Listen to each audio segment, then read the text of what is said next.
बहरूपिया गधा। एक नगर में एक धोबी था। उसके पास एक गधा था जिस पर वह कपड़े लाद कर नदी तट पर ले जाता और धुले कपड़े लाद कर लौटता। धोबी का परिवार बड़ा था। सारी कमाई आटे दाल व चावल में खप जाती। गधे के लिए चारा खरीदने के लिए कुछ न बचता। गांव की चरागाह पर गाय भैंसें चरती। अगर गधा उधर जाता तो चरवाहे डंडों से पीटकर उसे भगा देते। ठीक से चारा न मिलने के कारण गधा बहुत दुबला होने लगा। धोबी को भी चिंता होने लगी, क्योंकि कमजोरी के कारण उसकी चाल इतनी धीमी हो गई थी कि नदी तक पहुंचने में पहले से दुगना समय लगने लगा था। एक दिन नदी किनारे जब धोबी ने कपड़े सूखने के लिए बिछा रखे थे तो आंधी आई।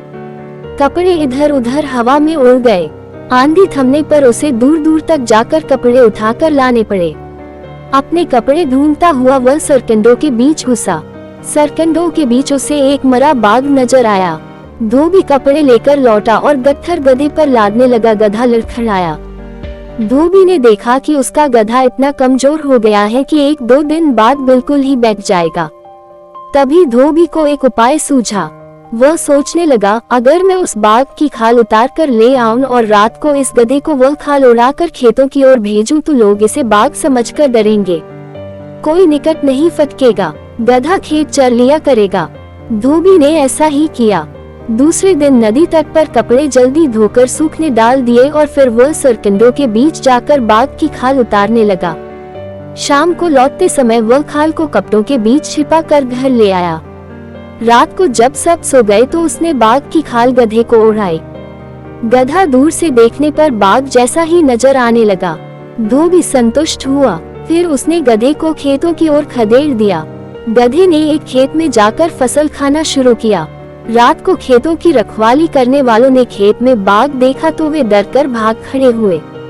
गधे ने भर पेट फसल खाए और रात अंधेरे में ही घर लौट आया। धोबी ने तुरंत खाल उतारकर छिपा ली। अब गधे के मजे आ गए। हर रात धोबी उसे खाल उड़ा कर छोड़ देता। गधा सीधे खेतों में पहुंच जाता और मनपसंद फसल खाने लगता। गधे को बाघ समझकर सब अपने घरों में दुबक कर बैठे रहते। फसलें चर चर कर गधा मोटा होने लगा। अब वह दुगना भार लेकर चलता। धोबी भी खुश हो गया। मोटा ताजा होने के साथ साथ गधे के दिल का भय भी मिटने लगा। उसका जन्मजात स्वभाव जोर मारने लगा। एक दिन भर पेट खाने के बाद गधे की तबीयत मस्त होने लगी। वह भी लगा लोट लगाने।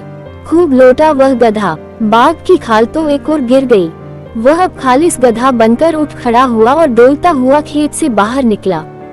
गधे के लोट लगाने के समय पौधों के रौंदे जाने और चटकने की आवाज फैली। एक रखवाला चुपचाप बाहर निकला। खेत में झांका तो उसे एक और गिरी बाघ की खाल नजर आए और दिखाई दिया खेत से बाहर आता एक गधा। वह चिल्लाया, अरे ये तो गधा है। उसकी आवाज औरों ने भी सुनी। सब डंडे लेकर दौड़े। गधे का कार्यक्रम खेत से बाहर आकर दहाड़ने का था। उसने मुंह खोला ही था कि उस पर डंडे बरसने लगे।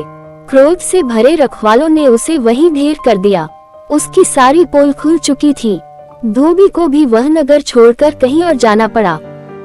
सीखा, पहनावा बदलकर दूसरों को कुछ ही दिन धोखा दिया जा सकता है, अंत में असली रूप सामने आ ही जाता है। ये कहानी वास्तव में एक अच्छा संवाद देती है कि चालाकी और धोखाधड़ी कभी भी दीर्घकालिक समाधान नहीं होती। धोबी ने अपने गधे को बड़े धोखे से संबोधित किया, जो उसके परिवार की समृद्धि के लिए आवश्यक था। लेकिन अंत में उसका धोखा सच्चाई के सामने आ गया और वह और उसका परिवार नुकसान उठाने पर मजबूर हुए। ये कहानी हमें ये सिखाती है कि जीवन में ईमानदारी और सत्य का महत्व है। किसी को धोखा देने का प्रयास करने की बजाय हमें उच्चतम मोरल मूल्यों और नैतिकता का पालन करना चाहिए। धोबी ने चालाकी का प्रयोग किया, लेकिन उसका अंत नकारात्मक था। असली सफलता और सुख केवल ईमानदारी और नैतिकता में ही है। इस कहानी का मोरल यह है कि धोखा देने और चालाकी का प्रयोग अंततः विफल और नुकसानदायक होता है।